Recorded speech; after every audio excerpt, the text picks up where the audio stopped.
Tayo pong lahat ay manalangin. Banal at mahabagin naming Diyos Ama na sa amin ay nagmamahal,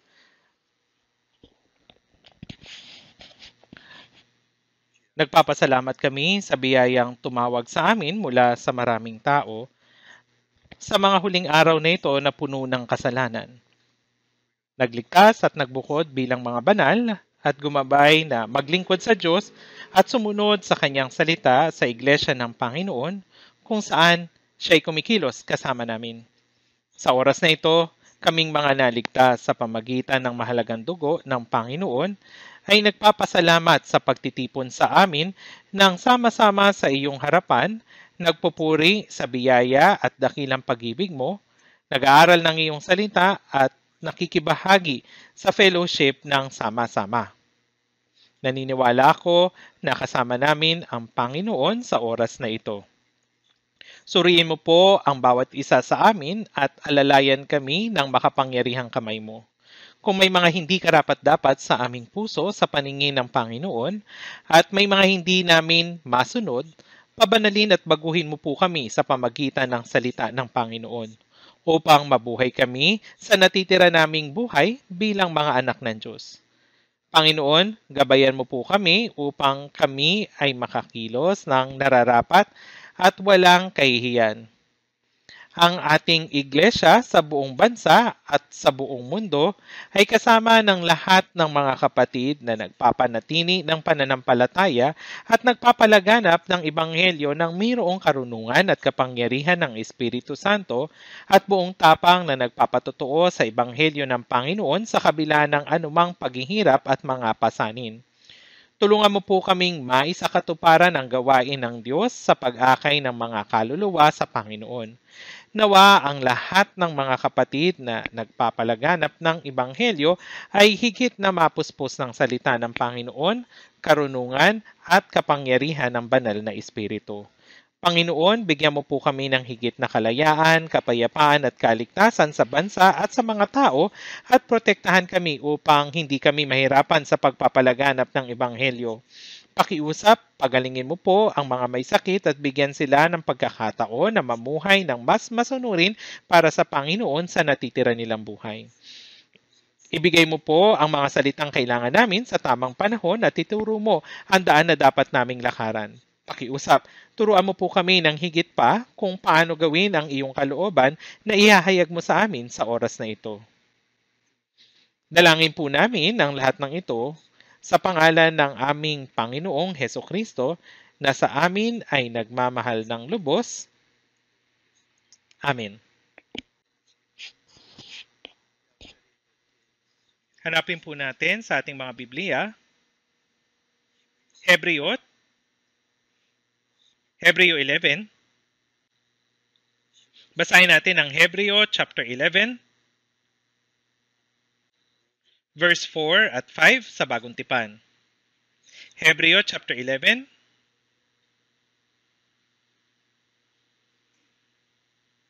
verse 4 at 5. Sa pananampalataya, si Abel ay nag-alay sa Diyos ng higit na dakilang handog kaysa kay Cain. Sa pamagitan nito, siya'y pinuri bilang matuwid at ang Diyos ang nagpatotoo sa pamagitan ng pagtanggap sa kanyang mga kaloob. Patay na siya, gayon may nagsasalita pa sa pamamagitan ng kanyang pananampalataya. Sa pananampalataya, si Enoch ay dinalang paitas anupat hindi na niya naranasan ang kamatayan. Hindi na siya natagpuan sapagkat siya'y kinuha ng Diyos. Sapagkat bago siya dinalang paitaas, pinatotohanan na ang Diyos ay nalugod sa kanya.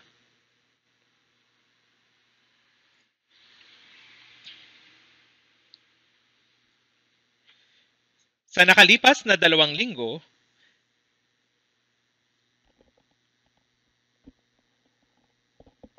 binanggit ko yung tungkol kay Abel na inaring ganap sa pamagitan ng pananampalataya. At kay Enoch, na lumakad kasama ng Diyos sa pamagitan ng pananampalataya. Ngayon naman, gusto kong ipagpatuloy ang pangangaral tungkol sa pananampalataya ni Enoch. Na magkasala si Adan, ang pakikipag-usap sa Diyos ay naputol At ang mga inapo ni Adan na siyang pinalayas mula sa Eden ay namuhay sa kasalanan sa lupaing sinumpa. Pero binigyan ng Diyos sa mga tao ng pagkakataon at biyaya upang maligtas. Tulad ng alam natin, ang unang taong naligtas sa pamagitan ng biyaya ng Diyos ay si Abel, ang nakabatang anak ni Adan. Sa pananampalataya, si Abel ay nag-alay sa Diyos ng higit na dakilang handog kaysa kay Cain. Sa pamagitan nito, siya'y pinuri bilang matuwid. Ibig sabihin, naghandog si Cain sa Diyos ng mga bunga ng kanyang pananim sa pamagitan ng kanyang mabigat na paggawa at pagpapagod. Ipinakita nito na yung mga tao na nasa kasalanan, sila hindi maaring makipag-usap sa Diyos at hindi maliligtas sa pamamagitan ng pagsisikap, kasigasigan, at katapatan ng tao. Napagtanto ni Abel na nang ang kanyang mga magulang ay pinalayas sa Eden, pinatay ng Diyos ang isang hayop at dinanak ang dugo nito upang gumawa ng mga damit na balat. Ito'y upang matakpan yung kanilang kahihiyan. Pumatay din ng kordero, nagdanak ng dugo, at nag-alay ng handog. Tinanggap ng Diyos ang handog. Sa pananampalataya, si Abel ay nag-alay sa Diyos ng higit na dakilang handog kaysa kay Cain. Sa pamagitan nito ay siya'y pinuri bilang matuwid. Ang mga makasalanan ay hindi magkakaroon ng relasyon sa Diyos sa pamamagitan ng kanilang sariling katuwiran at pagsisikap. Tanging kapag ang walang sala ay namatay sa ngalan ng isang tao at nagdanak ng dugo upang ipantubos sa kasalanan, ay matatanggap ng tao ang kapatawaran ng mga kasalanan at maliligtas. Ang handog na kordero na nagdanak ng dugo ay preview kung paano patatawarin ni Kristo, ang kordero ng Diyos, ang ating mga kasalanan sa pamamagitan ng kamatayan sa halip na ang makasalanan. At yung mga nakaunawa at sumampalataya sa biyayang iyon, sila ay maliligtas. Kaya sinasabing, si Abel yung unang nakaunawa sa biyaya ng Diyos at naligtas. At si Enoch ay lumakad kasama ng Diyos sa pamamagitan ng pananampalataya. Sa pamamagitan ng pananampalataya, si Enoch ay nagkaroon ng patotoong ito na siya ay nakalulugod sa Diyos. Ipinakita ni Enoch kung ano ang buhay Kristiyano pagkatapos ng kaligtasan. Bago ang kaligtasan, malayo tayo sa Diyos at napahamak, gaya ng sinasabi sa 1 Pedro chapter 2 verse 25, sapagkat kayo'y tulad sa mga tupang naliligaw, ngunit ngayon ay bumalik na kayo sa pastol at tagapag-alaga ng inyong mga kaluluwa. Katulad ito ng katotohanan na nang iwan ng alibughang anak ang kanyang ama, gumawa ng lahat ng uri ng kasalanan, at nang gutom na siya ay nagsisi, bumalik sa kanyang ama, tinanggap ng kanyang ama, at namuhay kasama ng kanyang ama. Ang buhay pananampalataya pagkatapos ng kaligtasan ay isang buhay kung saan tayo na humiwalay sa Diyos ay bumalik sa Diyos at namumuhay kasama niya. Sa madaling salita, ito ay tinatawag na paglakad kasama ng Diyos. Dahil ito ay isang mahalagang bagay, ang mga naligtas ay hindi dapat mamuhay tulad ng mga taong hindi ligtas. At ang mga nagbalik sa Diyos ay hindi dapat mamuhay tulad ng mga hiwalay sa Diyos. Hindi tayo mga makasalanang hiwalay sa Diyos, kundi mga anak ng Diyos na bumalik sa yakap ng Diyos. Sinasabi ng ama sa alibughang anak, sapagkat ang anak kong ito ay patay na at muling nabuhay, siya'y nawala at natagpuan. Hindi natin maiisip na muling iiwan ng anak ang kanyang ama. Mahal pa rin siya ng kanyang ama at malamang na pinaglingkuran niya ang kanyang ama at tumira sa piling niya habang iniisip ang panahong iniwan niya ang kanyang ama. Ang buhay pananampalataya pagkatapos ng kaligtasan ay buhay na niyakap ng Diyos at ngayon ay namumuhay kasama niya sa ilalim ng kanyang pamamahala. Kasama rin sa proteksyon at patnubay.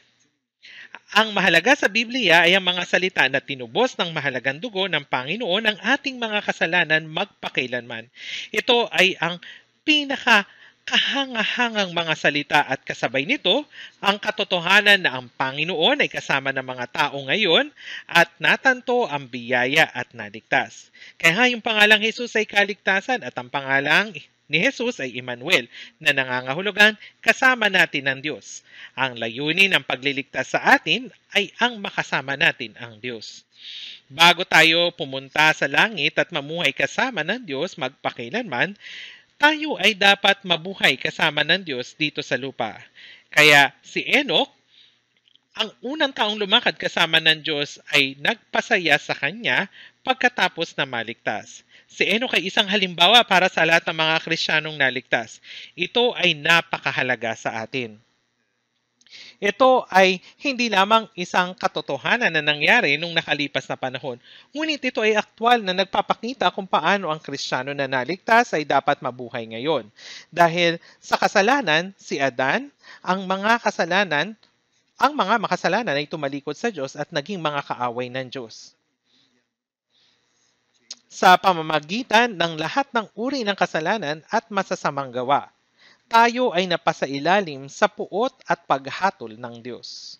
Lahat po tayo napasailalim sa puot at paghatol ng Diyos. Gayunpaman, hindi tayo pinabayaan ng Diyos kundi ginawa ang gawain ng pagliligtas sa atin. Dahil ang Diyos ay Diyos ng katarungan, sapagkat ang kabayaran ng kasalanan ay kamatayan, ang pagsuway sa salita ng Diyos ay kasalanan at ang kabayaran ng kasalanan ay kamatayan at ang kamatayan ay ang pagkawala ng komunikasyon sa Diyos. Ang kamatayan ng katawan ay dumarating bilang kabayaran sa kasalanan at hindi ito natatapos doon. Pagkatapos ng kamatayan sa katawan, ito ay napupunta sa ikalawang kamatayan, ang lawa ng apoy. Sapagkat ang kabayaran ng kasalanan ay kamatayan at para mailigtas ng Diyos ang mga tao, kailangan niyang bayaran ang kanilang mga kasalanan. Hindi matatakasan ng mga tao ang mga kasalanang nagawa nila at ang kapalaran ng mga kasalanang minana kay Adan. Upang mailigtas tayo ng Diyos, dapat niyang lutasin ang mga kasalanan ng tao. Kaya isinugo ng Diyos ang tanging anak sa anyo ng tao. Siya ay tao, ngunit walang kasalanan. Kaya si Jesus ay isinilang bilang isang tao sa pamamagitan ng birhen na katawan at ang buong buhay niya, ganap niyang tinupad ang batas na nilabag ng mga tao. Si Jesus ay matuwid na tao. At ang matuwid ay kailangang mamatay bilang kapalit ng makasalanan.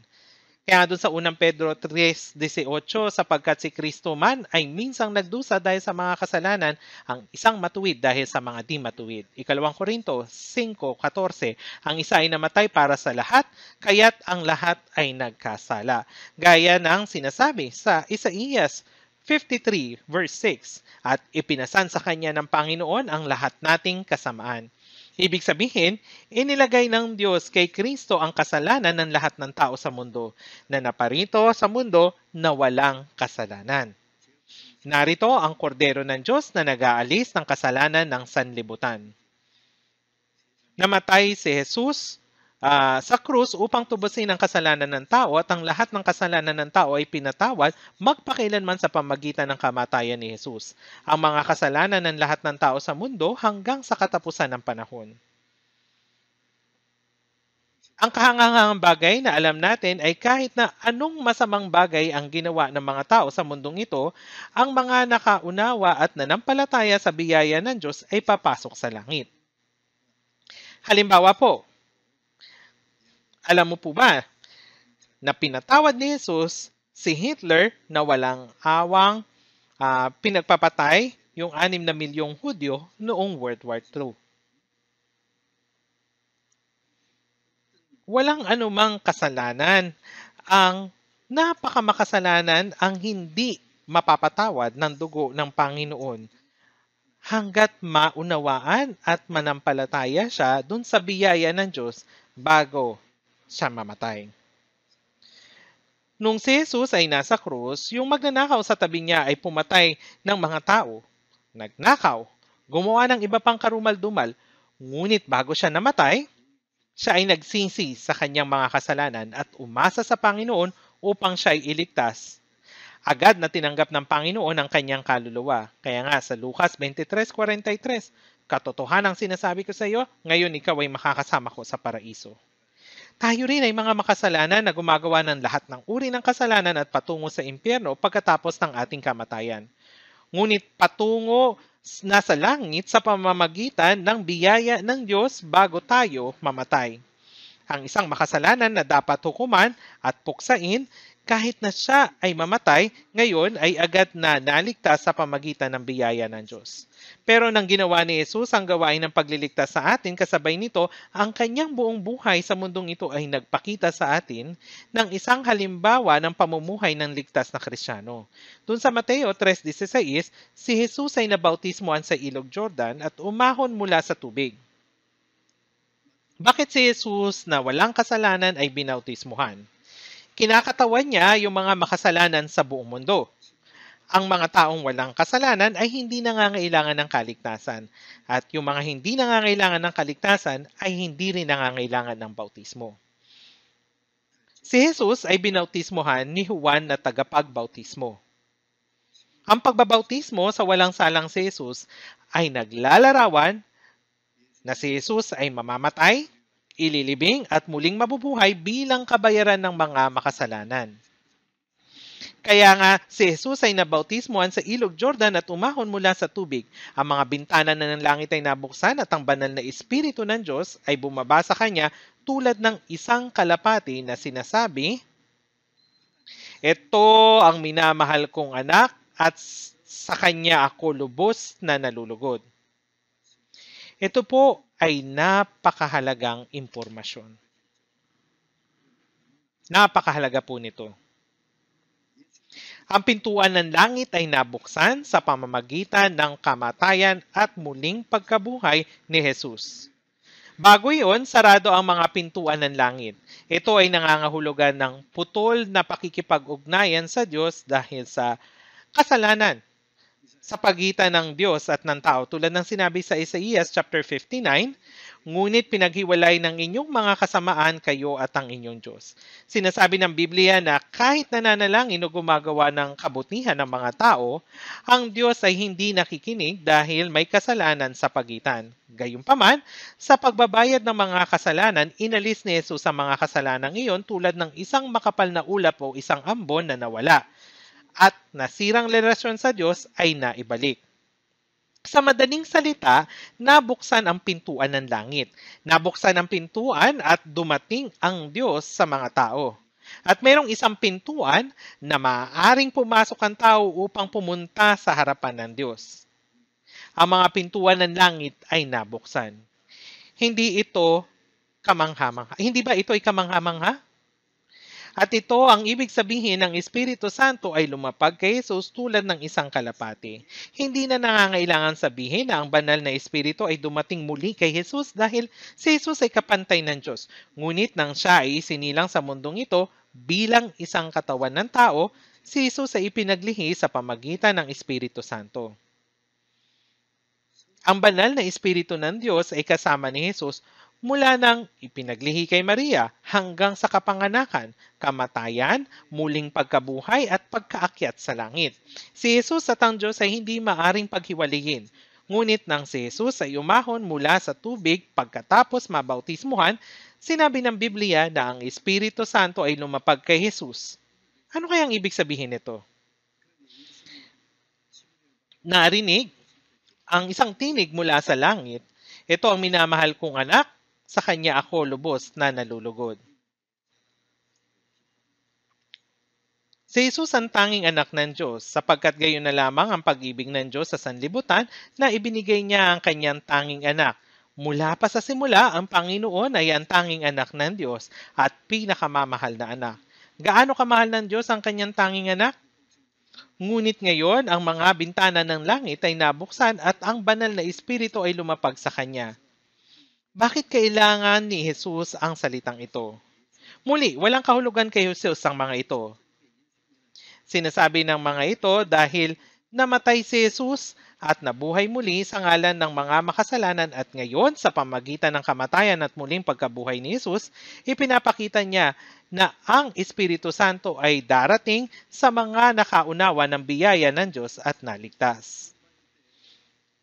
Ang kapatawaran ng mga kasalanan, kaligtasan, ipanganak na muli, magkaroon ng Espiritu Santo ay pare-pareho lamang ang ibig sabihin. Hindi hiwa-hiwalay ang maligtas, ipanganak na muli o magkaroon ng Espiritu Santo. Ipinapaalam sa atin ng Espiritu Santo ang biyaya ng Diyos. Sinasabi doon sa unang Korinto 2:12, ngayon ay aming tinanggap hindi ang espiritu ng sanlibutan, kundi ang espiritu mula sa Diyos upang aming malaman ang mga bagay na walang bayad na ibinigay sa amin ng Diyos. Sa oras na maunawaan mo ang biyaya ng Diyos, ang banal na espiritu ay dumating na. Sinabi doon sa Galatia 3:2, tinanggap man ninyo ang espiritu sa pamamagitan ng gawa ng kautusan o sa pamamagitan ng pakikinig sa pananampalataya. Kapag ating napakinggan, naunawaan at sinampalatayanan, natatanggap natin ang Espiritu Santo kahit na hindi natin alam na nariyan siya. I am so wondrously saved from sin. Jesus who sweetly abides within. Kapag ikaw ay pinatawad sa iyong kasalanan, ikaw ay naligtas. Ipinanganak na muli, anak ng Diyos at may Espiritu Santo. Pare-pareho lahat po yun. Ang Espiritu Santo ay lumapag kay Jesus at tumutukoy sa Espiritu Santo na dumarating sa lahat ng mga taong maliligtas. Ito ang minamahal kong anak, sabi ng Diyos. Ang mga ligtas ay mga minamahal na anak ng Diyos. Sinabi ni Jesus, kung paanong iniibig ako ng Ama, gayon din ay iniibig ko kayo. Ang pag-ibig ng Ama kay Jesus ay parehong pag-ibig na nagmamahal sa atin. Gaano kamahal ng Diyos ang kanyang tanging anak? Ito ang aking minamahal na anak. Ibinigay niya sa atin ang pag-ibig na iyon. Isang pag-ibig na napakadakila na ibinigay niya ang kanyang tanging anak upang mamatay para sa atin. Isang pag-ibig na hindi natin kayang unawain. Ito ang aking minamahal na anak, sabi ng Diyos. Para kay nino? Para sa atin. Sa Roma 8:16 ay sinasabi, ang Espiritu mismo ang nagpapatotoo kasama ng ating Espiritu na tayo'y mga anak ng Diyos. Nang tayo ay maligtas, ang banal na Espiritu ay dumating at sumaatin. Sinasabi doon sa unang Korinto chapter 6 verse 17, ngunit siya na nakikisama sa Panginoon ay naging iisang espiritu na kasama niya. Nang tayo ay maligtas, ang Espiritu ng Panginoon ay dumating at naging iisa sa ating espiritu. Maaring hindi mo ito maintindihan. Kailangan mo lang paniwalaan ang hindi mo maunawaan. Paano natin maunawaan ang lahat ng mga bagay na ginawa ng Diyos? Nilikha ng Diyos ang lahat. Sinabi niya, ito ang nangyari. Ang kanyang kaisa-isang anak ay namatay sa halip na tayo. Ito'y upang ang ating mga kasalanan ay mapatawad. May halaga ba iyon sa iyo? Yung Diyos ang lumikha ng sanlibutan ay minahal ang mga hamak na hulog sa kasalanan. Kung hindi ito makatwiran sa iyo, kailangan mo itong paniwalaan. Ang kanyang bugtong na anak ay namatay para sa isang makasalanang tulad ko. Paano ito magkakaroon ng kahulugan? Kailangan mong paniwalaan ito. Sinabi ng Diyos sa mga naligtas, ito ang aking minamahal na anak. Ang Espiritu mismo ang nagpapatotoo kasama ng ating Espiritu na tayo'y mga anak ng Diyos, na pinatawad niya ang ating mga kasalanan. Tinawag akong matuwid, iniligtas ako, Ibinigay sa akin ang kanyang banal na espiritu na sinasabi sa akin ng Diyos, ito ang aking minamahal na anak. Gaano kamahal ng mga tao ang kanilang mga anak?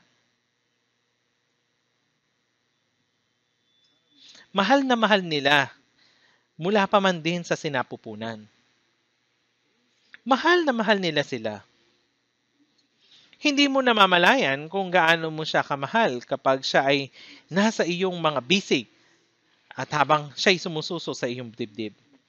Mahal na mahal mo siya ng walang kapalit kahit na dumudumi at umiihi siya sa iyo. Mahal mo ba sila dahil may ginagawa sila? Hindi po. Mahal mo sila dahil anak mo sila. Gaano tayo kamahal ng Diyos? Tayo yung sentro ng kanyang pag-ibig. Minamahal niya tayo hanggang sa ipinadala niya ang kanyang bugtong na anak upang mamatay sa krus, upang ang kanyang dugo ay maging kapatawaran ng ating mga kasalanan magpakailanman. Magpakailanman. Lubos na minahal o minamahal ng ina ang kanyang anak dahil pinagdaanan niya ang sakit sa pagdadalang tao at panganganak. Kung nanganak siya ng walang sakit at paghihirap, maaring hindi niya ganon labis na iibigin yung kanyang anak. Alam ba ninyo na maraming mga babae noon ang namamatay dahil sa panganganak? Nakasulat ito sa Biblia, yung babae na namatay dahil sa panganganak.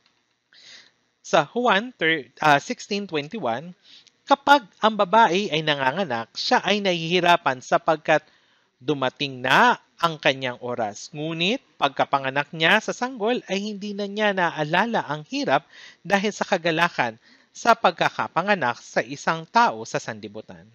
Bakit? Dahil ito ay napakabuti. Minamahal natin ng lubos ang ating mga anak, subalit hindi ito katulad ng pag-ibig ng Diyos sa atin. Tama po ba? Alam mo ba kung gaano tayo minamahal ng Diyos?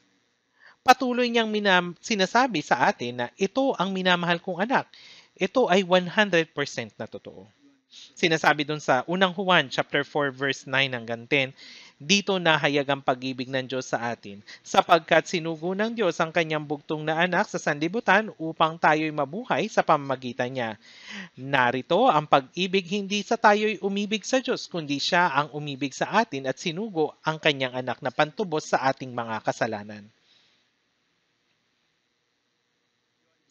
Sa unang Juan chapter 4 verse 16, at ating nalalaman at sinasampalatayanan ng pag-ibig ng Diyos para sa atin, ang Diyos ay pag-ibig. Ngayon, sinasabi sa atin ng Diyos, ito ang minamahal kong anak. At pagkasabi niya, sa Kanya ako lubos na nalulugod. Ang Diyos ay nagagalak sa pag-ibig. Yung mga magulang ay nagagalak kapag nakikita nila yung kanilang mga anak. Gayon din naman, yung mga anak sa kanilang mga magulang. May librong nagsabi gaya nito, kapag ang iyong mga bata ay maliliit pa, mukha silang cute at mababait. Ngunit kapag sila'y malaki na, mga salbahe at suwail na. Kapag nasa kabataan na, grabe na yung katigasan ng ulo nila at dinadala nila yung kanilang sarili sa kapahamakan. Siyempre, hindi naman po lahat ay ganoon. Subalit ang ilan ay pinapasakit nila ang ulo ng kanilang magulang at maaring sabihin nila, sana bagong silang na lang siya ulit. Napakaganda niya noon. Pero ngayon, gumagawa na siya ng mga hindi magagandang bagay.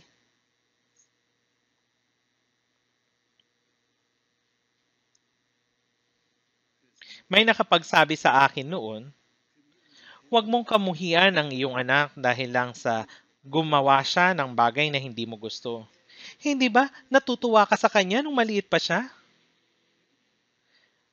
Kung iyan ang nakakapagpaligaya sa iyo, mabuti yan. At kapag pinag-iisipan natin ito, nga, pinasaya ng mga anak ang magulang nung maliliit pa sila. Kaya nga, ano yung tinitignan ng mga magulang kapag gumagawa ng hindi mabuti ang kanilang mga anak? Nilalabas nila yung pictures nila nung mga bata pa sila kasi magaganda pa sila tignan noon. Sasabihin ng magulang, "Oh, napakaganda mo pa dito, napakabait mo pa. Pero tignan mo na siya ngayon. Ano kayang nangyari sa kanya?" Napakabuti para sa isang anak kung patuloy niyang pasasayahin ang kanyang mga magulang. Sinabi ng Diyos, "Ito ang minamahal kong anak, sa kanya ako lubos na nalulugod." Kaya kung tayo ay naging mga minamahal na anak ng Diyos, sa pamamagitan ng pagkapanganak na muli, kung gayon, hindi ba dapat binibigyan lugod natin ng Diyos? Tama po ba? Tayo ang minamahal na anak. Kaya nararapat lang na bigyang lugod natin ang ating Ama. Sa mga awit 116 verse 12, ano ang aking isusukli sa Panginoon sa lahat niyang kabutihan sa akin? Iniwan ng tanging anak ng Diyos ang kalwalatian ng langit, dumating sa lupa, isinilang bilang tao at kinailangang pakainin at palakihin sa pamagitan ng gatas mula sa kandungan ng babae na buhay bilang anak ng mahirap na karpintero, nagdusa ng lubos sa loob ng 3.5 taon at kinamuhian ng mga tao sa kanyang sariling bayan. Siya na hindi nakagawa ng mga kasalanan ay nahatulan ng kamatayan sa krus at nagdusa at tumanggap ng lahat ng kahihiyan at sakit hanggang sa mamatay. Bakit? Para sa akin. Lahat ng iyan ay upang iligtas ako. At kung isipin natin ang lahat ng biyayang ito, ano ang aking isusukli? Hindi natin magagawang suklian ang biyaya ng Panginoon kahit na mamatay tayo ng 100 beses para sa Kanya. Hindi po ba? Though I cannot repay His grace of loving me, my weak body, lowly body will be a servant of the Lord. Ang pagiging lingkod ay nangangahulugan ng lubusang pagpapasakop sa Panginoon. Kahit na hindi natin magawang mamatay ng 100 beses para sa Panginoon, magagawa nating mabuhay ng 1 beses para sa Kanya. Ito ang nararapat na tayo ay mabuhay ng may pagsunod at maglingkod para sa Panginoon. Ito ang buhay na nakakapagbigay lugod sa Diyos. Gaano nga kalaki ang pag-ibig na natanggap ng isang anak at ang paghihirap na tiniis ng mga magulang upang isilang at palakihin sila. Ngunit minsan sinasabi ng mga anak, "Bakit mo ako sinilang? Ano ba ang ginagawa mo para sa akin?" Hindi ba sinasabi ng anak ninyo ang mga bagay na ito? Ay mabuti po kung hindi. Ang ibang mga bata kasi talagang nakakagulat na. Ang tatapang na nila. Tapos, pinanlalakihan pa nila ng kanilang mata yung kanilang mga magulang at sinasaktan ang kanilang puso. Kaya, iniisip ng mga magulang, ano ko ba talaga ito? Grabe yung paghihirap namin para palakihin siyang mabuti. Hindi ba para silang pinagtaksilan? Iyan po ay mali. Kaya sinasabi sa mga kawikaan, ang mata na tumutuya sa kanyang ama at humahamak ng pagsunod sa kanyang ina ay tutukain ng mga uwak sa libis at kakainin ng mga buitre. Ibig sabihin, parang hindi sila tao. Ayon sa lumang tipan, kapag ang anak ay hindi nakinig sa kanilang magulang, sila'y babatuhin ng bato upang sila'y mamatay. Nakakatakot, hindi po ba? Kung yung batas ng Israel ay nasa panahon pa din natin ngayon, tiyak napakaraming tao ang dapat ding batuhin.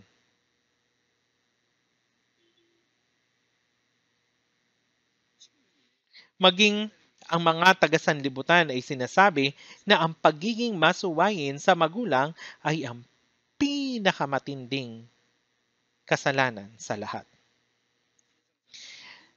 Tingnan natin sa ano ba yung sinabi dun sa utos? Sa Exodus chapter 20 verse 12, "Igalang mo ang iyong ama at ang iyong ina." Ito po yung tanging utos mula sa 6 na utos na ibinigay sa mga tao upang gawin. Yung ibang utos kasi ay huwag gawin. Bakit? Dahil ang mga iyon ay masasama, kaya dapat na huwag gawin. Subalit, para sa utos na igalang mo ang iyong ama at ang iyong ina, sundin mo ito dahil ito ay mabuting gawin. Ang paggalang at pagsunod sa magulang na nagsilang at nagpalaki sa atin Ito ay isang pangunahing tuntunin na dapat gawin ng tao. Ang Diyos na naglikha sa atin, na nagbigay sa atin ng kaluluwa na nilalang ayon sa larawan ng Diyos, na lubos na umibig sa atin, na ibinigay ang kanyang natatanging anak na mamatay doon sa krus. Ang Panginoon na nagpatawad ng ating mga kasalanan magpakilanman ang nagsabing siya mismo ang umibig sa atin ng hindi nagbabagong pag-ibig. Kung gayon, ano ang ating gagawin? Hindi ba dapat tayong magbigay lugod sa Diyos? Ito ang minamahal kong anak. Hindi naman po sinabing ito ang kinasusuklaman kong anak, tama po? Mas tamang pakinggan, ito yung minamahal kong anak. Ang paglakad ni Enoch na kasama ng Diyos ay hindi espesyal, kundi ito ay normal. Nabanggit ko na ito nung nakaraang Lord's Day. Sa madaling salita, binigyan lugod niya ang Diyos. Hindi ito espesyal na bagay. Ang tawang tinatawag na Enoch ay napakadakila kasi kahit ang mundo ay puno na ng kasalanan ay nagkaroon ng pamilya, nagpalaki ng mga anak at lumakad siyang kasama ng Diyos. Kasama ng Diyos. Hindi ito nangangahulugan na pumunta siya dun sa mga bundok at nabuhay ng hiwalay sa sanlibutan. Subalit siya ay nabuhay ng ordinaryong buhay gaya ng ibang tao at lumakad na kasama ang Diyos hindi lamang 1 o 2 taon, kundi sa loob ng 300 years sa kabila ng iba't ibang mga kahirapan. Ito yung panahon kung saan ang mundo ay puno na ng kasalanan at bago mangyari ang kahatulan sa pamagitan ng baha. Nang sinabi ko ang tungkol dito, maaari nating isipin, wow, si Enoch ay talagang isang espesyal na tao. Lumakad siyang kasama ng Diyos. Ang sabi ng Hebreo 11:5 na ang Diyos ay nalugod sa kanya. Merong ganitong klaseng tao noon. Ito ba ay kwento lamang? Bakit nakatala ang lahat ng ito sa Biblia? Hindi dahil sa siya ay espesyal, kundi ito ay normal. Hindi sinasabi ng Diyos sa atin na tayo ay maging espesyal na tao. Ito ay normal. Ang paglakad na kasama ng Diyos ay nararapat at ito ay talagang normal. Kung maging minamahal na anak ng Diyos, normal lamang na maging taong nagbibigay lugod sa Diyos. Suriin natin kung ganito tayo. Kung hindi, abnormal ito. Maaring may ibang tao na magsabi sa atin, ang taong yun ay mga espesyal na tao. Paano tayo makakalakad na nakakapagbigay lugod sa Diyos? Si Jesus na minamahal na anak ng Diyos ay nagbigay lugod sa Diyos sa pamagitan nito. Sinabi ng Diyos sa atin na tayo na mga ligtas ay minamahal na anak ng Diyos.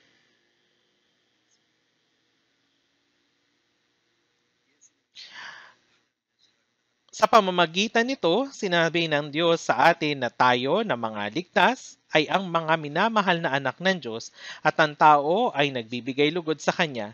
Dahil dito ay dapat na tayo na magbigay lugod sa Diyos. Tayo yung mga minamahal na anak ng Diyos.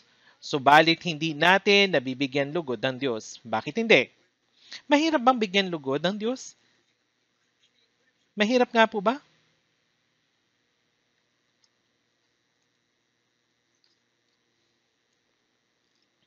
Tingnan natin sa Juan chapter 8.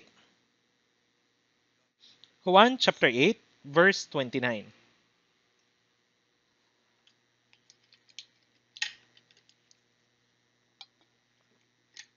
Juan chapter 8 verse 29.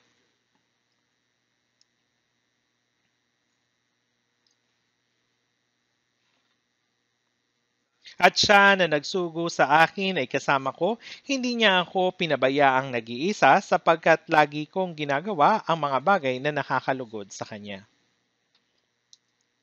Sinabi ni Jesus na siya na nagsugo sa akin. Ito ay patungkol sa Diyos Ama.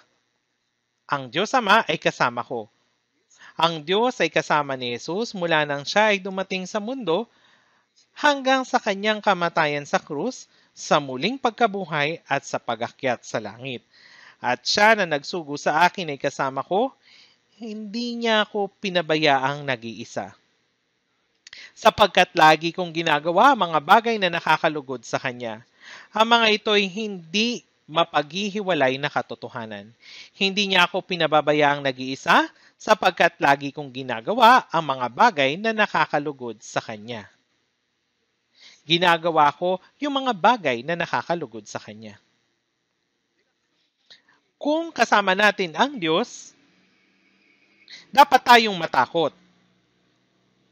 maglingkod, at bigyang lugod ng Diyos na kasama natin. Ang mga salitang ito ay para lang ba kay Jesus? Ang Diyos ay kasama natin. Dapat nating laging gawin yung mga bagay na nakakalugod sa Diyos.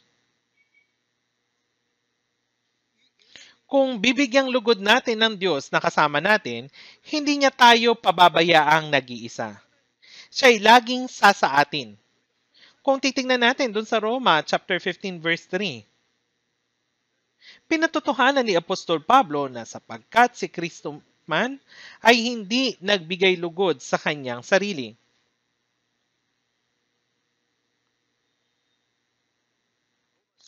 Hindi nagbigay lugod si Kristo sa kanyang sarili.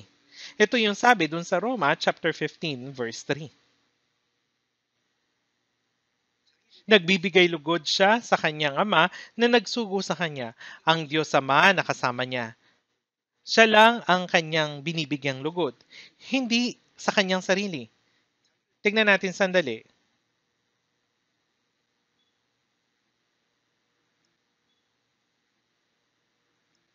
Ikalawang Korinto chapter 5. Ikalawang Korinto chapter 5.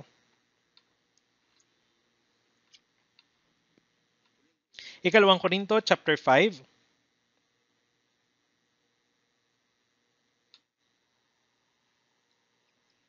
Verses 9 hanggang 10.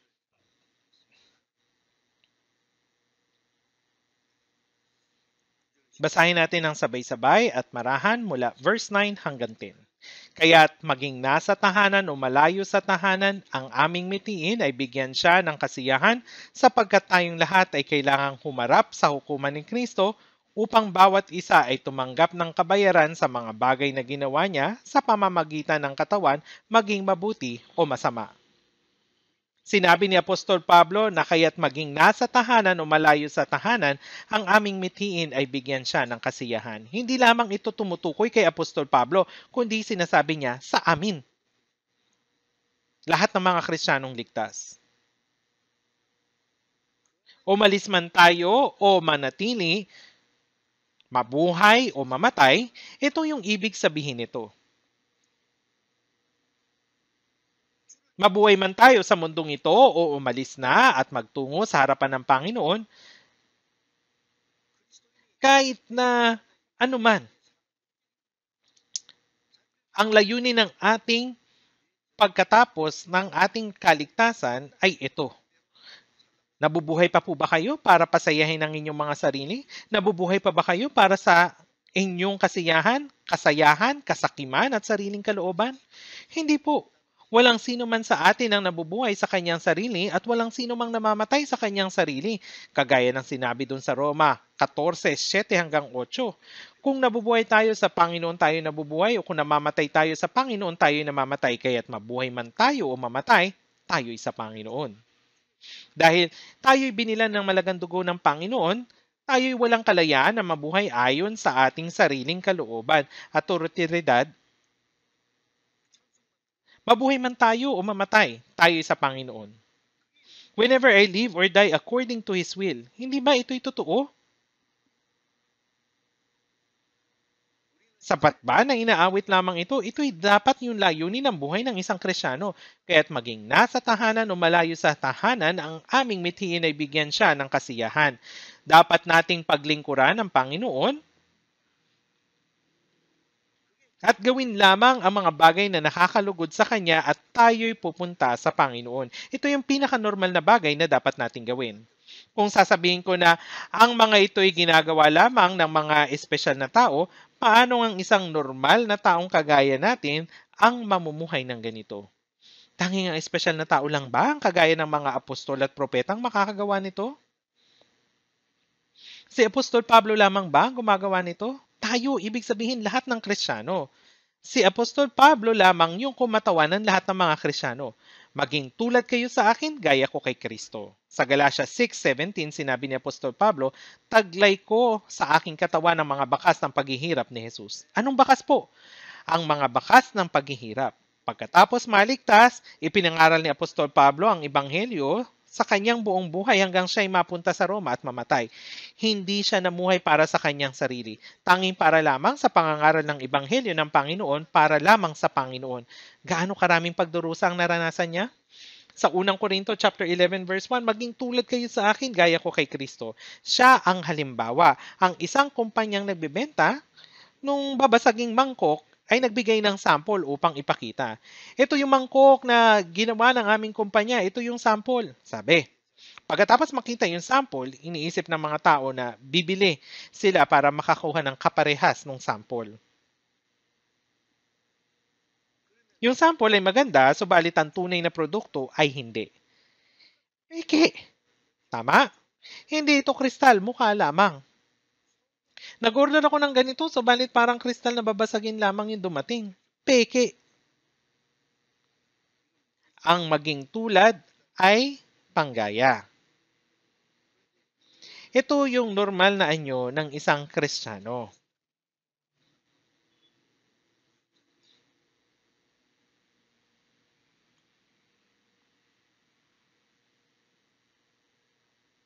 Nung sinabi na maging tulad ko kayo, ito ay ibig sabihin na gayahin ako. Ito yung normal na anyo ng isang Kristiyano.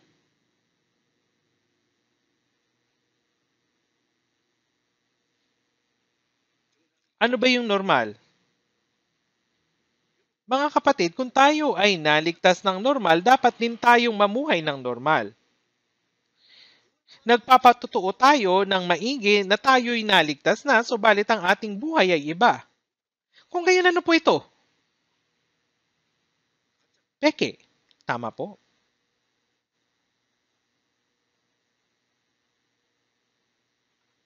Kaya ang aming mithiin ay ang bigyan siya ng kasiyahan. Kaya't maging nasa tahanan o malayo sa tahanan, ang aming mithiin ay bigyan siya ng kasiyahan. Sa pagbibigay lugod sa Diyos, anumang pagdurusa, kahirapan at pag-uusig ang dumating, sinabi ni Jesus sa kanyang mga alagad, mapapalad kayo kapag kayo ay nilalait, inuusig at pinagsasabihan ng sari-saring kasamaan na pawang kasinungalingan dahil sa akin. Magalak kayo at magsaya sapagkat malaki ang gantimpala ninyo sa langit, sapagkat gayon nila inusig ang mga propeta na nauna sa inyo. Kung nabubuhay tayo ayon sa salita ng Panginoon at nakatanggap ng puot at pag-uusig habang ipinapangaral ang Ebanghelyo, anong dapat natin gawin? Tayo ba'y mahihiya? Malulungkot at madidismaya? Hindi po. Magalak kayo at magsaya sapagkat malaki ang gantimpala ninyo sa langit. Si Jesus ay inusig sa ganitong paraan. Gayon din ang mga apostol at lahat ng mga Kristiyanong nauna sa atin. Sinasabi nating sinunod natin ang Panginoon na nagpasan ng krus habang pumapatak ang kanyang dugot pawis, subalit bakit kayo nagpapaypay at sumisipol habang malayong sumusunod sa kanyang daan? Paano ito nangyari? Isang biro lamang ba ang Christian life? Isang biro lang po ba ang Christian life? Kung tayo'y namamatay na kasama niya, mabubuhay rin tayong kasama niya. Kung tayo'y magtitiis, maghahari naman tayong kasama niya. Ibig sabihin nito na tatanggap tayo ng kalwalatian kasama ng Panginoon. Ito ang pamumuhay na kasama ang Panginoon at paraan upang bigyang lugod ang Panginoon. Kung bibigyang lugod ko ang Panginoon sa aking buhay, kung gayon mabubuhay ako. Kung bibigyan lugod ko ang Panginoon sa aking kamatayan, ako'y mamamatay. Mabuhay man ako o mamatay, hindi ba? Dapat nating siyasatin ang ating sarili sa pamamagitan ng Biblia kung ganito tayo o hindi. Bakit kailangan nating mabuhay ng ganito? Dapat tayong mamuhay ng ganito dahil tayong lahat ay kailangang humarap sa hukuman ni Kristo. Sino yung tayo? Mga Kristiyano. Ang mga taong ligtas ay hindi tatanggap ng kahatulang magdadala sa impyerno. Subalit ang mga taong pupunta sa impyerno ay makakatanggap ng iba't ibang bigat ng parusa kung paano sila nagkasala sa mundong ito. Bakit kailangan tumayo ng isang taong ligtas sa hukuman ng Panginoon? Base kung paano tayo nabuhay pagkatapos nating maligtas. Ang kalwalhatiang matatanggap natin ay magkakaiba. Tayong lahat ay naligtas. Subalit, may mga taong nagbibigay lugod sa Panginoon at mayroong hindi. May mga taong naglilingkod sa Panginoon at mayroon para sa kanilang sarili. Ito yung pagkakaiba. May mga taong sumusunod sa Panginoon at may mga taong unti-unting nagkakasala pagkatapos silang maligtas. Sapagkat tayong lahat ay kailangang umarap sa hukuman ni Kristo, ito'y tiyak na mangyayari. Hindi natin maiwasan ang hukuman ng Panginoon. Kapag mayroong masamang akusasyon sa mga politiko sa mga araw na ito, ano nangyayari? Sila'y patuloy na iniimbestigahan at hahatulan. Tama po ba? Patuloy nilang tinatanggi yung akusasyon. Marahas nila itong itinatanggi. Nakakamangha kung paano nila ito itinatanggi. Sa harapan ng Diyos, hindi ganito. Upang bawat isa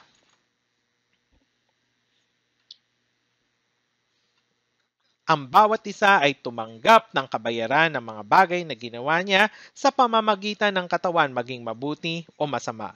Meron tayong katawan pagkatapos nating maligtas. Tama po ba? Gamit ang katawang ito, ang mamuhay ng ayon sa kalooban ng Diyos ay tama at ang hindi mamuhay ayon sa kalooban ng Diyos ay masama. Ang pamumuhay para sa Panginoon ay tama at ang pamumuhay para sa sarili ay masama. Ang pamumuhay ayon sa Espiritu Santo ay tama at ang pamumuhay ayon sa laman ay masama. Ito ay iba sa tama at mali sa mundong ito.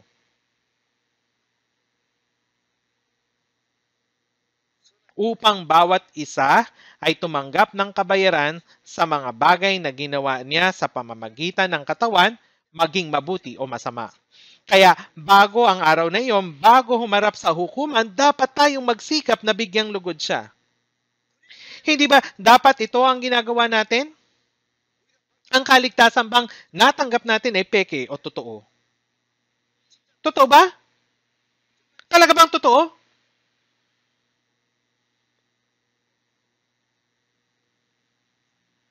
May nagsasabing tunay na olive oil. Full gospel. Totoong Jesus. Maraming ganito.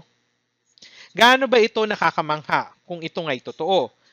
Tayo'y totoong tiyak na nauunawaan ang biyaya ng Diyos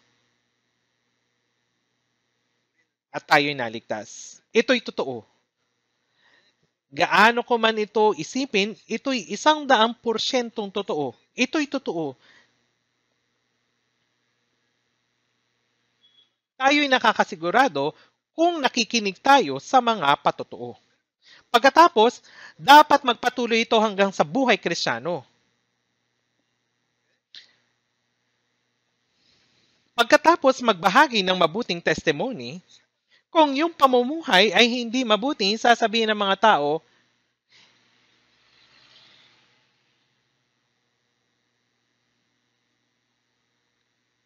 sinisigawan daw pero yung binibenta talaga ay suka. Biro lamang po ito, ha? Ngunit ito ay tunay na salungat, hindi po ba? Hindi dapat tayo maging ganito. Hindi dapat maging magkasalungat yung Kristiyano.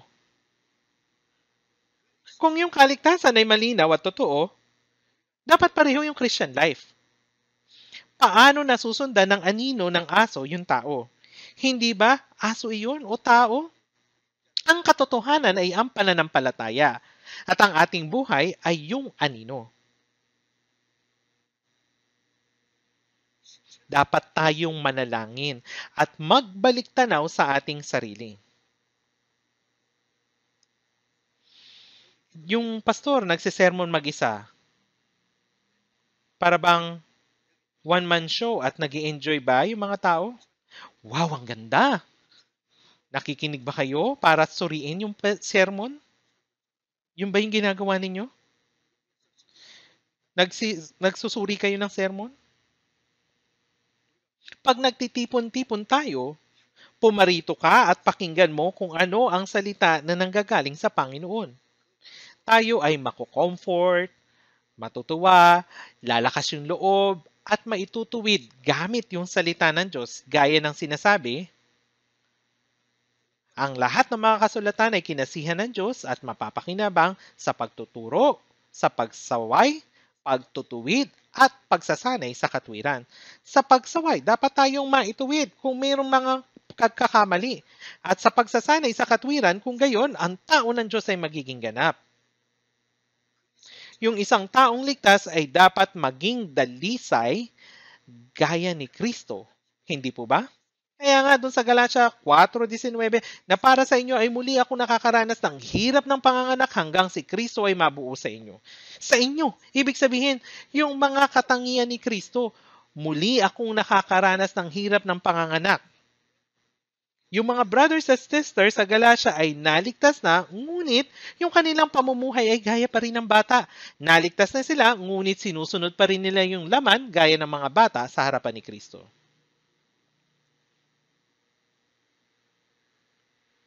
Hanggang kailan kayo magiging bata?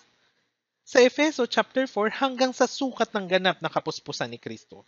Dapat tayong maging gaya ni Kristo ng paunti-unti. Kapag dumating na ang Panginoon, ang ating katawan ay mababago gaya ng Panginoon. Yung isang kadiring uod na kumakain ng dahon ay bigla na lang magiging paru-paro. Hindi po ba? Merong maraming hakbang. Ito ay nagiging kukun muna at pagkatapos ay nagiging paru-paro. Ito ay lilipad sa himpapawid. Dapat tayong maging gaya ng Panginoon ng paunti-unti kapag siya ay dumating na. Yung ating katawan ay magiging gaya ng malwalhating katawan ng Panginoon. Yung buhay pagkatapos matanggap yung kaligtasan ay pag-attend lang ba sa church, pag-awit ng papuri, paglilingkod sa iba, pag-o-offering ng ilang halaga, at yung pagtawag sa mga kapatid bilang brothers at sisters? Iyon lang ba yun? Hindi po. Ngunit kailangan ninyong suriin ang inyong sarili ng may katapatan. Suriin ng may katapatan. Sa Efeso chapter 5 verse 10, na inaalam kung ano ang kalugod-lugod sa Panginoon. Ibig sabihin nito, dapat nating alamin kung paano bibigyan lugod yung Diyos. Sa Roma 12:1, kaya nga mga kapatid, isinasamo ko sa inyo alang-alang sa mga kahabagan ng Diyos na inyong ialay ang inyong mga katawan na isang handog na buhay, banal, na kasiyasiya sa Diyos na siya ninyong makatwirang paglilingkod. Ialay ang inyong mga katawan na isang handog na buhay. Noon, nung umaattend po ako sa isang church bago maligtas, yung isang matagal ng pastor ay nakasuot ng magandang damit at mahinahong sinasabi, simulan na natin ang ating pagsamba. Yung mga sumasamba sa Kanya ay kailangan sumamba sa Espiritu at katotohanan. Amen. Gaano nga siya kabanal? Simulan na natin ang ating pagsamba. Tapos na ang ating pagsamba. Nagtatapos po ba yung pagsamba? Pagkatapos maaari na natin gawin ano man yung gusto natin. Simula nang tayo ay maligtas hanggang sa araw na tayo ay tatayo sa harap ng Panginoon, yung buong buhay natin ay dapat maging handog na buhay at espiritual na pagsamba na siyang nakakalugod sa Panginoon. Dapat na natin, lahat ng ating mga salita at kilos ay dapat maging buhay, yung buhay na nakakalugod sa Diyos. Kung gayon, ito ay magiging handog na buhay at espiritual na pagsamba. Yung ating buhay sa bahay, sa trabaho, sa lipunan at sa church ay hindi dapat maging para sa tao, kundi para sa Panginoon, para bigyan lugod ang Diyos. Upang ito ay maging espiritual na pagsamba. Kapag nananalangin at nagpupuri yung mga tao, mukha talaga silang mga banal na Kristiyano at nagkukunwaring wala silang mga kasalanan, ngunit meron silang mga lihim na kasalanan sa kanilang buhay. Gaano nga kahiya-hiya? Bakit niya dinadaya ang Diyos? Huwag ninyong gawin ito. Dapat merong lakas ng loob yung mga Kristiyano sa harapan ng Diyos at mga tao. Tingnan po natin.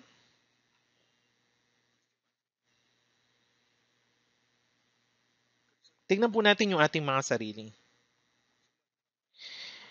Bakit?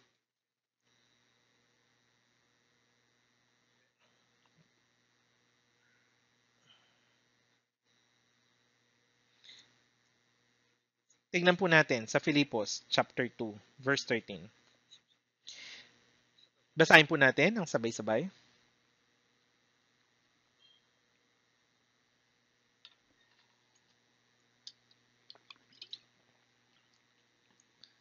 Filipos chapter 2, verse 13. Sapagkat Diyos ang gumagawa sa inyo maging sa pagnanais at sa paggawa para sa kanyang mabuting kalooban. Sapagkat Diyos ang gumagawa sa inyo.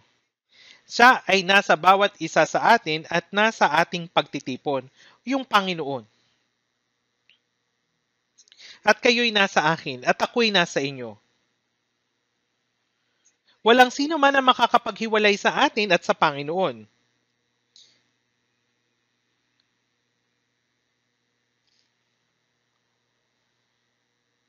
Masasabi ba ninyo sa Panginoon na, Panginoon, may pupuntahan po ako ngayon pero sa tingin ko ay hindi ito nakakalugod sa iyo kaya pakiusap, magpahinga ka muna ngayon dyan sa bahay. Kung gayon, sasabihin ba naman ng Panginoon, okay mag-ingat ka, see you mamaya. Hindi po. Sasabihin niya, kasama mo ako. Bakit? Yung Panginoon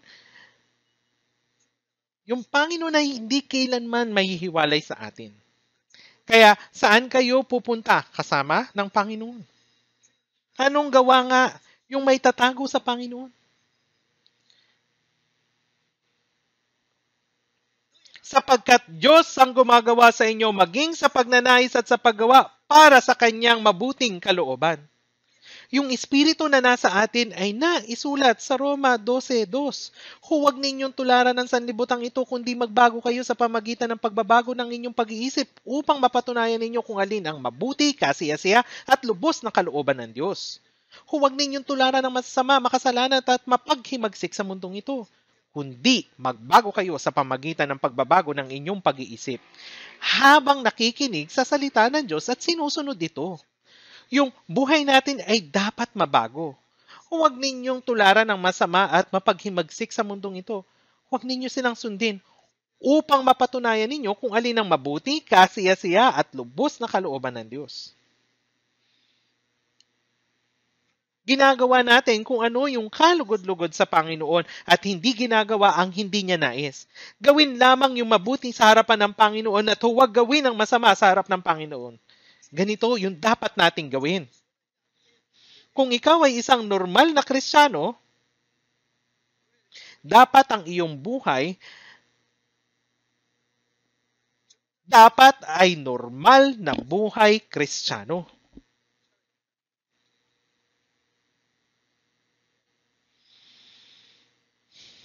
Sapagkat Diyos ang gumagawa sa inyo maging sa pagnanais at sa paggawa para sa kanyang mabuting kalooban.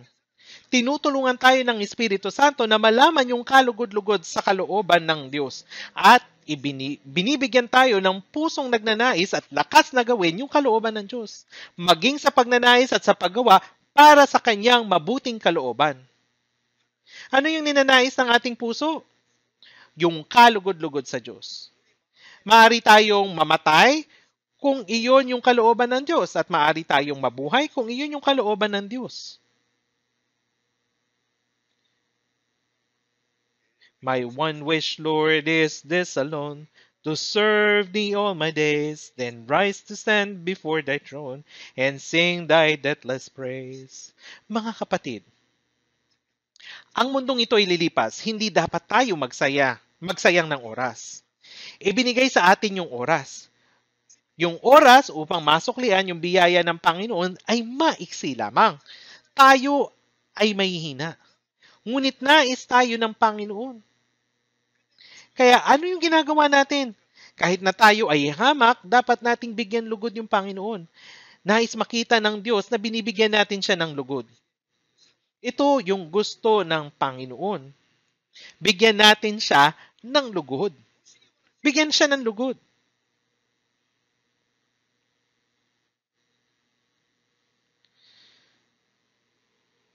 Sapagkat Diyos ang gumagawa sa inyo maging sa pagnanais at sa paggawa para sa kanyang mabuting kalooban. Sa Roma 8:8, at ang mga nasa laman ay hindi makakapagbigay lugod sa Diyos. Yung namumuhay ayon sa laman ay yung namumuhay ayon sa sariling kasakiman at katigasan ng ulo. Paano nga mabibigyan lugod ng Diyos? Maaari bang mamuhay ayon sa sariling pagnanasa habang nagbibigay lugod sa Panginoon ng magkasabay?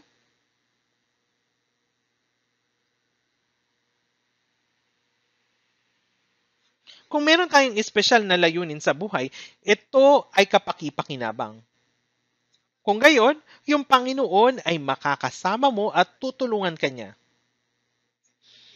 Tutulungan ka niya. Sa unang Korinto, chapter 7, verse 32 hanggang 34.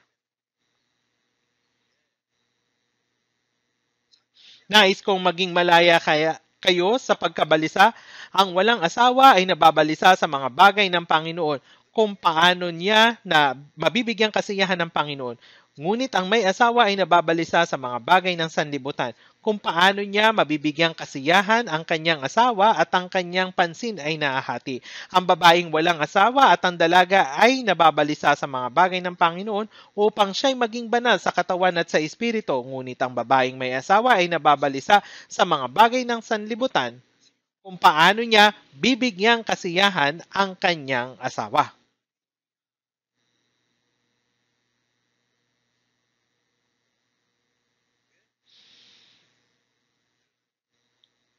Paano naman ang Christian marriage? Bakit sila pinagsasama ng Diyos? Para lang ba kumain ng magkasama at mamuhay ng mabuti yung dalawang tao? Yung mag-asawa ay dapat maglingkod, matakot at mabuhay para sa Panginoon, na siyang nagligtas sa kanila at siya ring Panginoon na kasama nila. Kung gayon, ibibigay ng Panginoon sa kanila anumang pangangailangan nila sa buhay. Ang dalawa ay mas mabuting kaysa isa, sapagkat sila'y may mabuting gantimpala sa kanilang pagpapagod. Upang makapaglingkod sila sa Panginoon ng may higit na sipag at mabuhay para sa Kanya, ipinahintulot ng Panginoon na sila ay maging mag-asawa. Pinahintulutan po na sila ay maging mag-asawa.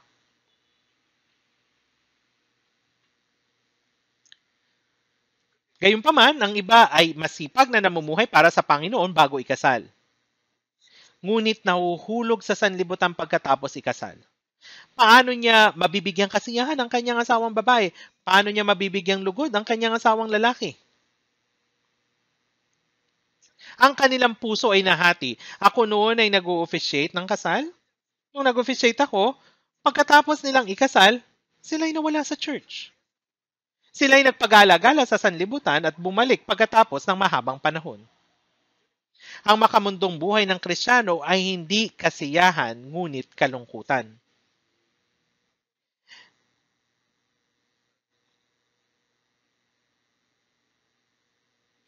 Meron bang kasiyahan para sa isang Kristiyano na umalis sa Panginoon? Meron ba?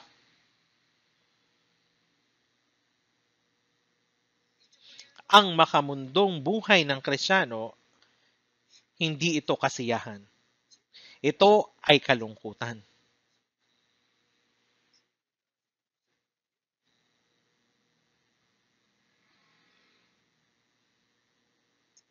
Kahit ano pang kahirapan at pagdurusa meron ng mag-asawa, kung sila ay naglilingkod sa Panginoon at sinusubukang mabuhay para sa Kanya, ang Panginoon ay nalulugod at pinagpapala sila.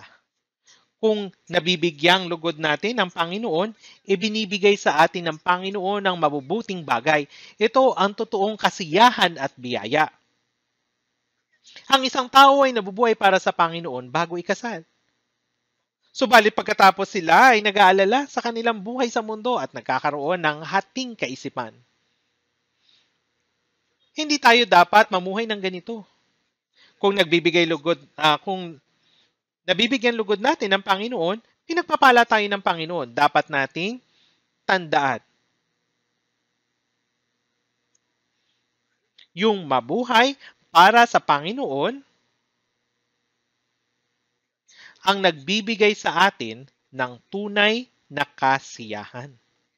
Ng tunay na kasiyahan.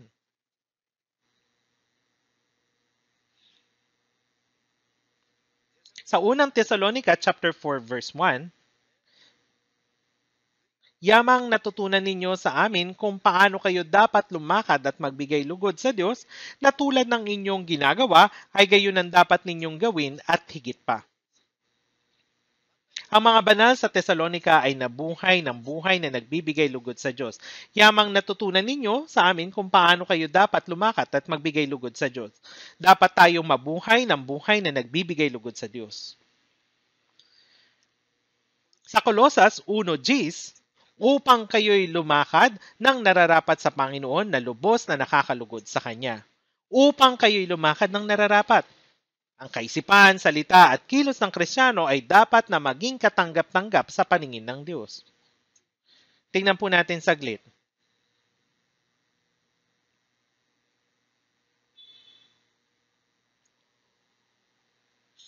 Mga Awit chapter 37. Mga Awit 37 verse 23.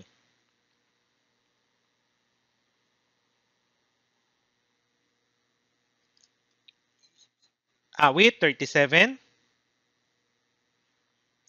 verse 23. Ang mga lakad ng isang tao ay ang Panginoon ang nagtatatag at siya'y nasisiyahan sa kanyang lakad. Ang mga lakad ng isang tao ay ang Panginoon ang nagtatatag. Ang lakad ng taong ito ay ang lakad ng Kristiyano. Ang lakad ng Kristiyano ay ang Panginoon ang nagtatatag. Kapag ang tao ay naligtas, ang kanyang buhay ay ipinasya ng Diyos hanggang sa siya ay humarap sa Panginoon.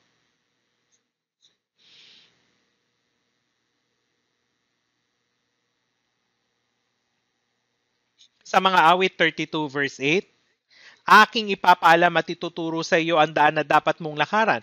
Papayuhan kita na ang aking mga mata ay nakatitig sa iyo. Aking ipapaalam at ituturo sa iyo ang daan na dapat mong lakaran. Pinagmamasdan ng Diyos ang ating mga hakbang. Bumisita ako ng minsan sa isang probinsya, pero hindi ko alam yung daan. Kaya't nagtanong ako ng direksyon doon sa isang tao. Sinabi niya sa akin, sinunod ko naman yung direksyon. Pero nalito ko doon sa isang iskinita. Nang oras na yun, sumigaw siya mula sa malayo at sinabi niya, hindi diyan, sa susunod pang iskinita doon pa. Ipinalam niya sa akin yung daan. At siya'y nakatingin sa akin para masiguradong pupunta ako sa tamang daan. Ipinapakita sa atin ng Panginoon ang daan at sinisiyasat kung sumusunod tayo o hindi.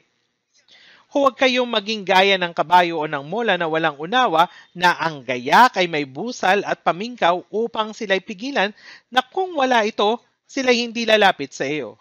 Ang mga kabayo at mola na walang pangunawa ay may busal at ang mga baka ay mayroon namang pamato na dinadala nila sa pamagitan ng kanilang ilong.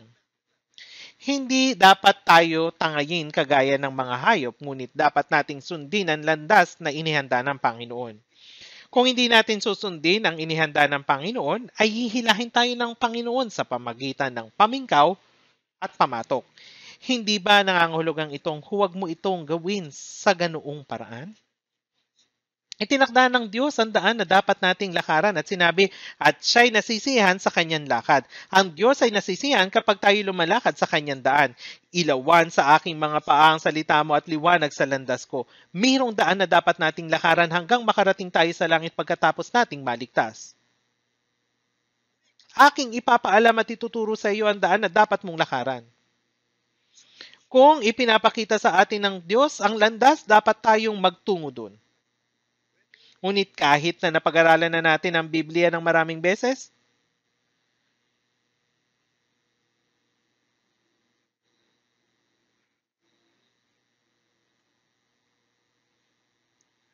pero kung hindi natin ginagawa ang alinsunod sa ating mga natutunan, Bakit pa nga ba tayo nag-aaral ng Biblia? Bakit pa? Ngayon, dapat na maging anak na nagbibigay lugod tayo sa Diyos bilang mga minamahal na anak. Sa Galatia 1:10, sinabi ni Apostol Pablo, ako ba'y naghahangad ngayon ng pagsang-ayon ng mga tao ng Diyos? O sinisikap ko bang bigyang lugod ang mga tao? Kung ako'y nagbibigay lugod pa rin sa mga tao, hindi sana ako naging alipin ni Kristo. Naghahangad ba ako ng pagsang-ayon ng tao? Sinisikap ko bang magbigay ng lugod sa mga tao? Ang layunin ba natin ay ang makita ng mga tao at bigyang lugod ng tao?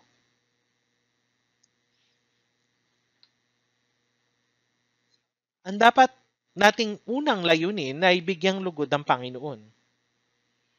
Yung sinusubukang bigyang lugod ng tao ay tuso. Tama po? Wala ang kanilang puso. Dapat nating may katapangang bigyang lugod ang Panginoon. Ito ang alipin ni Kristo. Mabuhay man o mamatay, ano yung kinakatakot ninyo? Ano pa ba yung kinakatakot ninyo? Meron? At siya na nagsugo sa akin ay kasama ko. Hindi niya ako pinabayaang nag-iisa sapagkat lagi kong ginagawa ang mga bagay na nakakalugod sa kanya. Kagaya ng sinabi ni Jesus, kung nasa akin ang Panginoon, gusto man o ayaw ko ng iba, hindi ito ang mahalaga.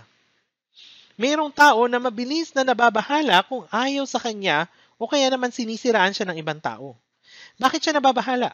Kung nasa kanya ang Panginoon ay sapat na iyon. Kung tatanggapin ng Panginoon ang ating buhay, ayos iyon. Tama po.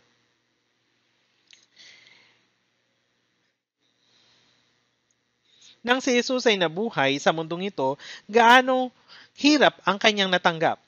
At sa kaulihan, siya ay namatay sa krus. Tama po. At siya ay pumasok sa kalwalatian ng Diyos. Kagaya nito, kahit merong anumang kahirapan at pagdurusa, dapat nating paglingkuran at bigyan lugod ang Panginoon at dapat na tayo ay sabik na pumasok sa kalwalatian ng Panginoon. Kaya't dapat tayong makakuha ng katibayan na ito ang minamahal kong anak, sa kanya ako lubos na nalulugod.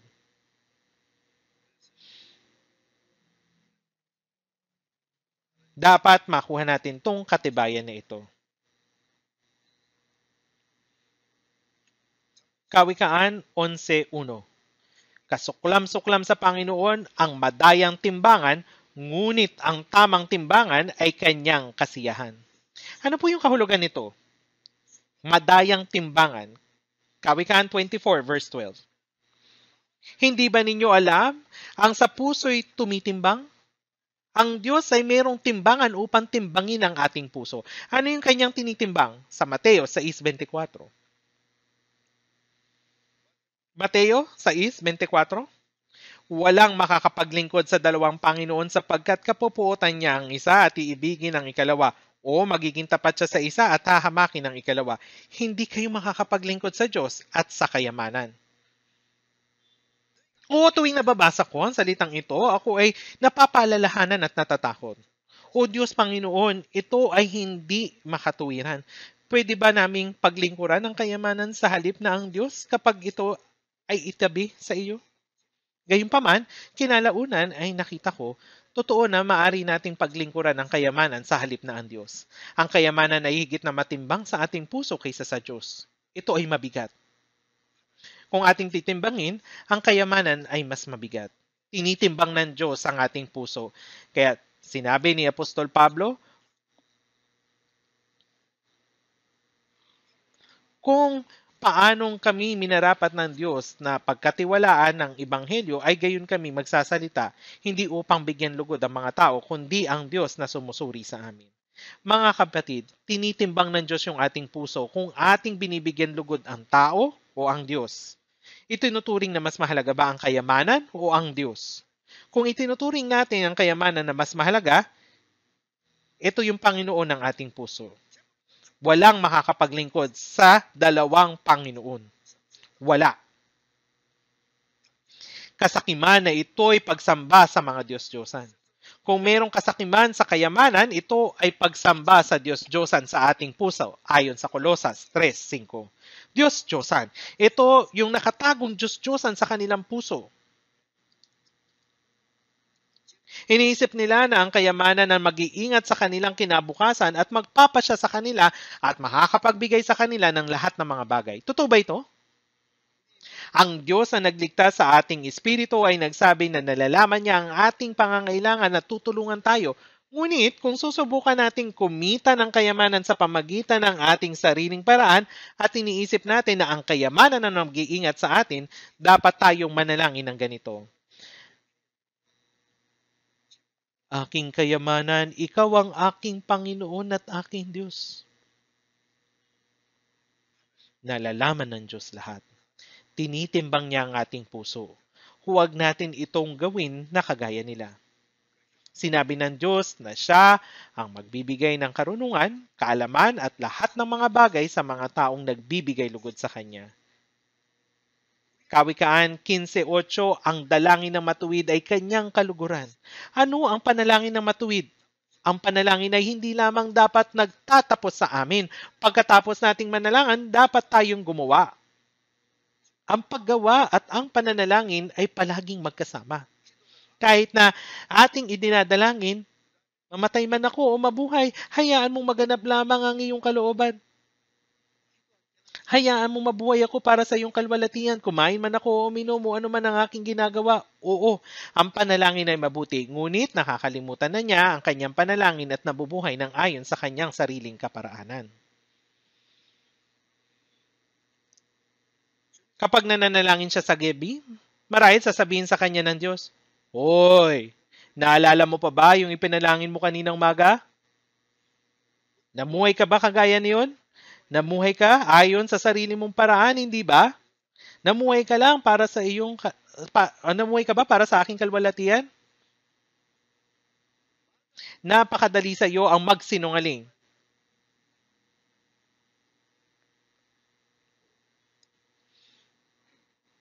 Doon sa unang Juan chapter 3 verse 22, at anumang ating hingin ay tinatanggap natin mula sa Kanya sapagkat tinutupad natin ang Kanyang mga utos at ginagawa natin ang mga bagay na kalugod-lugod sa Kanyang harapan. Kung tinutupad natin ang salita ng Diyos at ginagawa ang nakakalugod sa Diyos, papakinggan niya ang anuman ng panalangin natin. Sinasabi ito ng Diyos. Papakinggan ng Diyos ang panalangin ng sino mang nagbibigay lugod sa Diyos.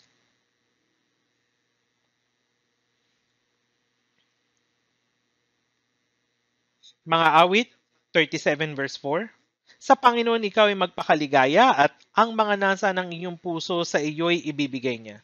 Sa Panginoon ikaw ay magpakilagaya, ibig sabihin dapat ay sa Diyos natin hanapin ang kaligayahan. Pagkatapos, yung mga nasa ng iyong puso, sa iyo'y ibibigay niya. Ang buo nating buhay at puso ay dapat na magbigay lugod sa Diyos at dapat nating ilagak ang ating kaligayahan dito. Dapat nating bigyan lugod ng Diyos. Dapat nating hanapin ang kaligayahan sa Diyos. Bakit ninyo hinahanap na magpakasaya kayo sa ibang lugar?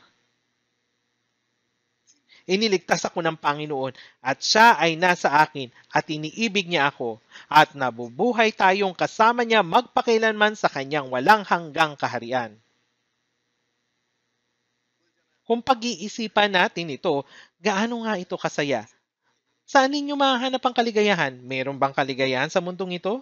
Sa totoo lang po, wala akong kasiyahan sa mundong ito. Totoo, wala akong pinanghihinayangan dito. Wala talaga. Wala po akong kasiyahan sa mundong ito. Nasasabik na akong pumunta sa harapan ng Panginoon sa lalong madaling panahon. Kahit na ngayon mismo po. Dahil ang mabuhay at mamatay ay nasa kanyang mga kamay. Mabuhay man o mamatay ayon sa kalooban ng Panginoon. Pakiusap, hayaan mo po akong mabuhay ng ayon sa iyong kalooban at humarap sa iyo sa araw na matapos ko na ang gawain na ipinagkatiwala mo sa akin. Walang panghihinayang sa mundong ito. Wala rin kailangang ipangamba pa. Ito lang ang tangi kong magagawa. Sabi ni Apostol Pablo, natapos ko na ang aking takbuhin, iningatan ko ang aking pananampalataya, kaya't mula ngayon ay nakalaan na sa akin ang putong ng katuwiran. Kapag tapos na ang takbuhin, ay magkakaroon ng putong. Nabubuhay tayo na inaasam ang araw na ito. Kaya't sa Hebreo 11:5, sa pananampalataya si Enoch ay dinalang paitaas, ano pat hindi na niya naranasan ng kamatayan, hindi niya natatagpuan, sapagkat siya'y kinuha ng Diyos. Sapagkat bago siya dinalang paitaas, pinatotohanan na ang Diyos ay nalugod sa kanya. Hindi po yun kamatayan, kundi pagkuha.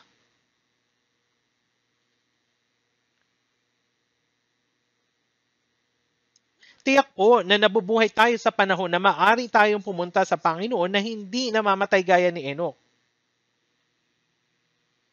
Kung minsan ay sinasabi ko sa mga brothers and sisters, well, matanda na ako at mahigit 60 taon na akong nang maligtas at wala akong pinagsisisihan. Hindi ko tiyak kung ayos na ang nagawa ko pero wala akong pinanghihinayangan. Sinasabi ng iba, tara, sasama na po ako. Oo, tama. Bakit? Dahil ang araw ng pagdating ng Panginoon ay napakalapit na. Ang araw kung kailan darating ang Panginoon. Gaya ni Enoch, maaari nating makatagpo ang Panginoon habang tayo ay buhay pa. Maaring mangyari. Bago hatulan ang mundo sa pamagitan ng tubig, ito'y punong-puno ng kasalanan. Kaya't kinuha ng Diyos si Enoch bago hatulan ang sanlibutan gamit ang tubig. Bago niya inatulan ang mundong ito ng apoy, kukunin naman niya ang mga ligtas na banal kasama niya. Sa unang Tesalonica chapter 4 verse 16, sapagkat ang Panginoon mismo ang bababa mula sa anghel na may sigaw, may tinig ng arkanghel at may trompeta ng Diyos at ang mga namatay kay Kristo ay babangon muna pagkatapos tayong nabubuhay na natitira ay aagawin kasama nila sa mga ulap upang salubungin ng Panginoon sa papawirin at sa gayoy makakapiling natin ang Panginoon magpakailanman. Sa pagdating ng Panginoon, silang mga naligtas at namatay ay muling bubuhayin sa katawang hindi na namamatay at silang mga nabubuhay pa ay babaguhin at tatagpuin ng Panginoon sa papawirin. At sa gayoy, makakapiling natin ng Panginoon magpakilanman. Ito ang pinakadakila nating pag-asa. Darating na ba ang Panginoon ngayong araw? Kung hindi ngayon, darating kaya siya bukas? Kung hindi ngayong taon, marahil ay sa susunod na taon. Ang araw ng ikalawang pagdating ng Panginoon ay talagang napakalapit na. Sa tingin ko, nasabi ko na din ito kahapon. Natapos na natin ang 7 batches ng summer retreat pero kinakapos na tayo ng accommodations. On average, mahigit 10,000 katao ang nagtitipon kada batch. Kada batch po, 10,000. May mga kapatid na natutulog na sa mga tent. Maging po sa podium dahil wala nang matulugan sa retreat center. Halos lahat ng mga matutuluyan sa labas ay puno na. Kaya nagdidesenyo na tayo ng accommodation.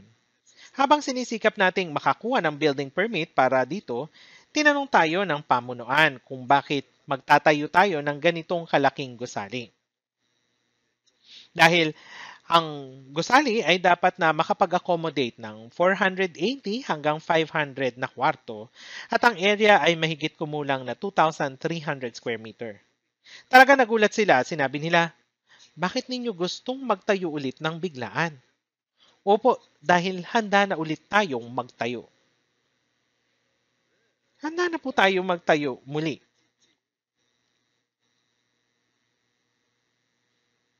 Para sa kanila, maring iniisip nila, sobra naman ito o napakagahama naman nila. Pero hindi po. May iba pong nagsasabi ang araw ng pagdating ng Panginoon ay malapit na at ang magagawa na lamang natin ay mabuhay. Bakit magsisikap pa tayong gumastos ng malaki para magtayo ulit ng retreat center? Sinasabi po nila ito ng ilan. Pero pakiusap, huwag po. Kahit na umakyat tayo sa langit habang itinatayo ito, dapat pa rin natin itong itayo. Mali po ba ito? Kapag dumating na ang Panginoon, anak, alam mo ba, malapit na akong dumating. Bakit mo pa itinayo yung malaking gusaling ito? Ganun ba yung sasabihin ng Panginoon sa atin? Sasabihin ba niya ang bagay na ito? Alam ninyo ang puso natin. Ang pinakalayunin ng ating mga buhay ay ang ipangaral ang ebanghelyo at maraming bagay ang dapat gawin para sa layuning ito. Ito ba ay retreat center lamang natin? Nagtatayo tayo ng mga retreat center at mga churches sa buong mundo. Wala itong katapusan, sa katunayan ginagawa natin ngayon itong kamangha-manghang gawain. Dapat natin itong gawin hanggang sa muling pagdating ni Jesus. Pagkatapos, kapag dumating na ang Panginoon, may papahinga na natin ang ating mga kamay at aalis. Dapat nating gawin ang mga lahat ng magagawa natin hanggang sa pagdating ng Panginoon. Kagaya ni Enoch, bago tayo ma-rapture, dapat tayong tumanggap ng patunay na tayo man ay nakapagbigay lugod sa Diyos. Nang tayo ay maligtas, tumanggap tayo ng katibayan na tayo ay matutuwid na sa pamamagitan ng pananampalataya at pagkaunawa sa biyaya ng Diyos. Dapat din tayong magtamo ng katibayan na kayo ay naging kalugod-lugod sa Diyos sa paglakad kasama niya at pagbibigay lugod sa Kanya bago humarap sa Panginoon. Maari na tayong humarap sa Panginoon kahit ngayon. Bago tayo humarap sa Panginoon, makakatanggap kaya tayo ng katibayan na tayo ay kalugod-lugod sa Diyos kagaya ni Enoch? Pag-uwi ninyo. Pag-isipan po ninyo habang nananalangin. Anong gagawin ninyo kung hindi gayon? Maaari ninyo itong gawin magmula ngayon. Ang panahon na ibinigay sa atin ay napakaikli. Mabubuhay pa rin ba kayo na laging pinanghihinaan ng loob? Pasensya na po sa salita, pero ito yung totoo. Hindi natin ito dapat na ginagawa. Kundi dapat tayong mabuhay na may katapangan at kamangha-mangha. Gaano nga kaganda ng taong ligtas? Dapat tayong humarap sa Panginoon habang nabubuhay ng nararapat, magaling at tapat na alipin. Manalangin na po tayo. Mahabagin naming Amang Diyos, nabubuhay kami sa kasalanan na malayo sa iyo. Ngunit iniligtas mo kami sa pamagitan ng iyong dakilang pag-ibig at biyaya at kami ay humahawak sa iyong walang hanggang buhay at pag-asa. Binilid mo po ang aming mga katawan, buhay at maging ang aming mga espiritu sa pamagitan ng iyong dugo. Kaya pakiusap, tulungan mo po kami na makapaglingkod ayon sa kapangyarihan ng banal na espiritu na palagi naming kasama. At palagi nawang kaming gabayan na makapamuhay sa aming natitirang buhay para sa iyong kaluwalhatian.